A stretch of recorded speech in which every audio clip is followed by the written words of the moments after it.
We continue to read from Prayers of Queen Kunti. We are reading from this is a separate book, Prayers of Queen Kunti, because it's so important, but the original, these prayers are there in Srimad Bhagavatam. So this is Bhagavatam 1.8.19.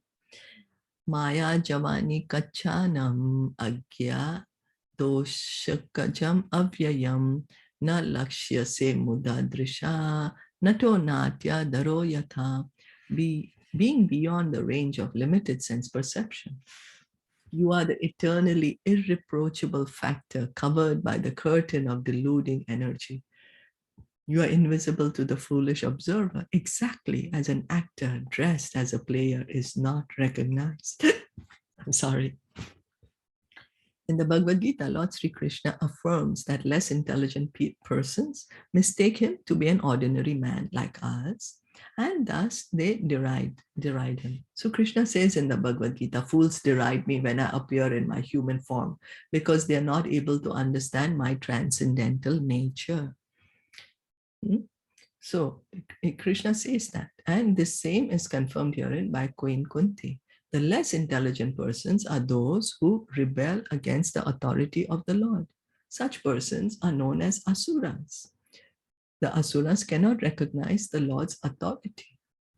So we need to think, oh, Krishna is saying that he is the Supreme Lord, that his form is transcendental. Let me listen to him. Let me accept him, Let me try to not remain less intelligent. Let me actually try to understand, because Krishna himself is saying here, Queen Kunti is saying. So when the Lord himself appears among us as Rama Nishima Varaha, or in his original form as Krishna, he performs many wonderful acts which are humanly impossible. So whenever Krishna comes, and he came as Lord Nishingadev, half man, half lion. There is no species. In 8,400,000 species, we do not hear that there is a species half man, half lion. But that is Lord Nishingadev. That is Lord Nishingadev. He's transcendental. He's transcendental. His form when he came, that is not material like our form, or even Lord Ramachandra, or Krishna himself, or Varaha. These are transcendental forms. They are not like our material forms. As we shall find in the 10th canto of this great literature, Lord Sri Krishna exhibited his humanly impossible activities even from the days of his lying on the lap of his mother. He killed the Putana witch, although she smeared her breast with poison just to kill the Lord. The Lord sucked her breast like a natural baby and sucked out her very life also. Similarly, he lifted the Govardhan hill just as a boy picks up a frog's umbrella and stood several days continuously just to give protection to the residents of Vrindavan. So can we do that when we are babies? Can we suck out the life air of a demoness? Putna came to kill Krishna. Krishna was a baby, sick, still drinking breast milk. But what did he do? He sucked out Putana's life air and he killed her. And he lifted the Govardhan hill for 7 days and 7 nights when he was just a ordinary, I'm sorry, not ordinary, when he was just 7 years old, on his left hand with his left pinky finger. Are we able to hold that? Like a hill, imagine holding a hill. Are we even able to hold up a bed for 7 hours on our left hand, on the left pinky finger? Are we able to do that? So these are superhuman acts. These superhuman acts. So we cannot equate Krishna's activities to our activities. Our activities are material. Krishna's activities, Krishna's pastimes, his leelas are all transcendental. They are all spiritual. But then we might say, okay, but that all happened, and then how can what what benefit does it give me by hearing such transcendental activities? So by hearing that, we are able to understand a few of the qualities of Sri Krishna. We are able to understand how he's dealing with everyone, how he's so knowledgeable. By hearing from from Bhagavad Gita, we are able to understand, oh, Krishna has so much knowledge. Oh, Krishna is so amazing. Oh, Krishna is so loving. You know, different aspects of Krishna's personality come come to light in his different pastimes. And these pastimes are Krishna himself. So we are associating with Krishna.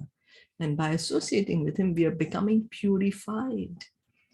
We are becoming purified. We are becoming more and more closer to realize ourselves, to self-realization. Because our consciousness is covered right now, we are not able to recognize ourselves. But the more and more we associate with Krishna by hearing and chanting about him, the more and more we will be able to see who we truly are. That is self-realization. We will be able to see our own self. So then, these are some of the superhuman activities of the Lord described in the authoritative Vedic literatures like the Puranas, Itihasas, histories, and Upanishads. He has delivered wonderful instructions in the shape of the Bhagavad Gita. He has shown marvelous capacities as a hero, as a householder, as a teacher, and as a renouncer. He is accepted as the Supreme Personality of Godhead by such authoritative personalities as Vyas, Devala, Asita, Narada, Madhva, Shankara, Ramanuja, Sri Chaitanya Mahaprabhu, Jiva Goswami, Vishwanath Chakravarti, Bhaktisiddhanta Saraswati, and all other authorities of the line. So Krishna is accepted as the Supreme Personality of Godhead by all the great personalities, authoritative personalities. Now, we know many great personalities, many famous people. And they might be like, somebody may be an authority in sports, somebody may be an authority in business, somebody may be an authority in investment, somebody may be an authority in beauty. You know, there's so many different lines. So if we want to understand about investment, we have to go to someone who is an authority in investment, so that we can learn exactly what it is. We can become good investors. And if we want to hear about, if we want to become good lawyers, we study from an authority of law so that we can become good lawyers. Now, if we want to understand self-realization, if we really want to understand self-realization, we have to understand from the authorities who are self-realized, isn't it? Then only we will be able to become self-realized. And so all these such great authorities, self-realized authorities, they are saying what? That Krishna is the Supreme Personality of Godhead. So that's the reason it is so important to hear from authority. He himself has declared as much in many places of the authentic literatures. And yet there is a class of men with demoniac mentality who are always reluctant to accept the Lord as the supreme absolute truth. This is partially due to their poor fund of knowledge and partially due to their stubborn obstinacy, which results from various misdeeds in the past and present. Such persons could not recognize Lord Sri Krishna even when he was present before them. So some of us are not able to understand that Krishna is the Supreme Lord, but we need to hear from the authority so that our doubts go away and we can accept Krishna as the Supreme Lord. He himself is saying in the Bhagavad Gita, he's the Supreme Lord. All the authorities are saying he's the Supreme Lord. We just have to accept it. And he's proved that he's the Supreme Lord by his activities when he comes. Okay. So, what's that? Another difficulty is that those who depend more on their imperfect senses cannot realize him as the Supreme Lord. Such persons are like the modern scientists. They want to know everything by their experimental knowledge. But it is not possible to know the Supreme Person by imperfect experimental knowledge. So if we say, oh, I will accept only after I experimented, I should be able to see, I should be able to feel. But how can we approach the spiritual with our material senses? We can't. How can something spiritual, how we have a material mind, so how will we be able to think about the spiritual as he is with our material mind? Or how can we see the supreme, the spiritual with our material eyes? Our eyes are material, so how can we see that? So that's the reason he is described herein as adokshaja, or beyond the range of experimental knowledge. He's beyond the range because he's spiritual. We cannot experience the spiritual with our material senses. All our senses are imperfect. We claim to observe everything and anything, but we must admit that we can observe things under certain material conditions only, which are also beyond our control. So we might say, oh, my eyes, I can see properly. But it's, if we turn off the light, we can't see anything. We need the light. So it is under a certain condition. And that also, even if I'm seeing, I can't even see the germs next to me. I need a microscope to be able to do that. So our senses are imperfect.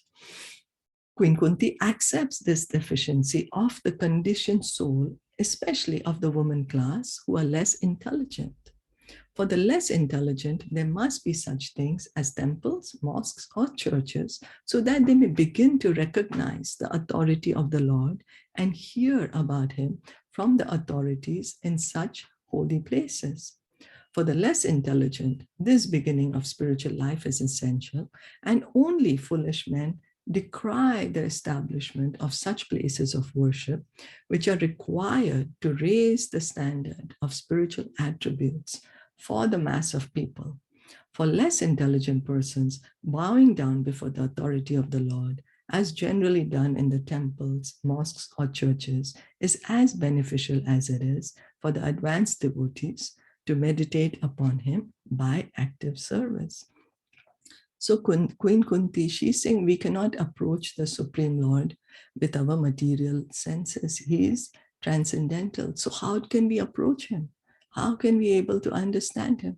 When we hear about him from the authorities who know him, that is the only way that we can receive spiritual knowledge, that we can begin to understand the spiritual by hearing. It's only by hearing, because we, the soul, are spiritual. But right now we are in this material body, and all our senses are material. So it's the soul that needs to hear this knowledge. And so it goes through the ear. This transcendental knowledge goes through the ear to the soul. We won't be able to see. We can't see without, we need to spiritualize our senses. And then we will be able to experience the Supreme Lord. And so the places of worship are created. Why? So that we go there and we can hear from the holy people there. We can hear from the authorities over there. And just by bowing down to the Supreme Lord, we are making spiritual progress. You know, when we meet a superior person, we submit to them, we bow our head, we join our hands. It's like a submission. And in that way, what happens? They give us our blessings. Why the young people bow to the older one? It's a way to receive their blessings and to show respect. And then what do we receive? We receive the blessings of the elder. So whenever we are bowing down to Krishna, we are receiving his mercy.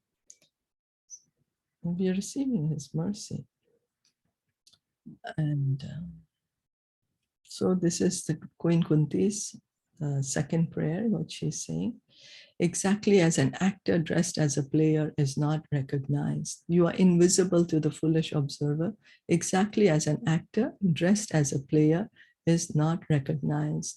Because Krishna comes and he performs these activities, so we think, oh, he's not God, he wouldn't be here. No, but he is God himself. He's God himself. Like if the president enters the prison, he's still the president. He just entered that to just speak to the prisoners, see if they wanted to get out or no. But he's still the president. So Krishna, he is the Supreme Lord, even when he comes amongst us in a human-like form, a form like a human being. It's not, his form is not human, not at all. It's transcendental, Satchit Ananda. Any questions or comments?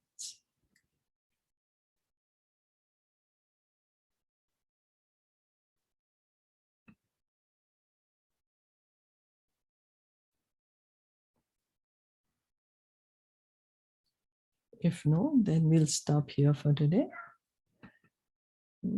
Shila Prabhupada ki jai. Gaura Premanande. Hari Bol. Hare Krishna. Thank you so much for listening. Hare Krishna. Hare Krishna.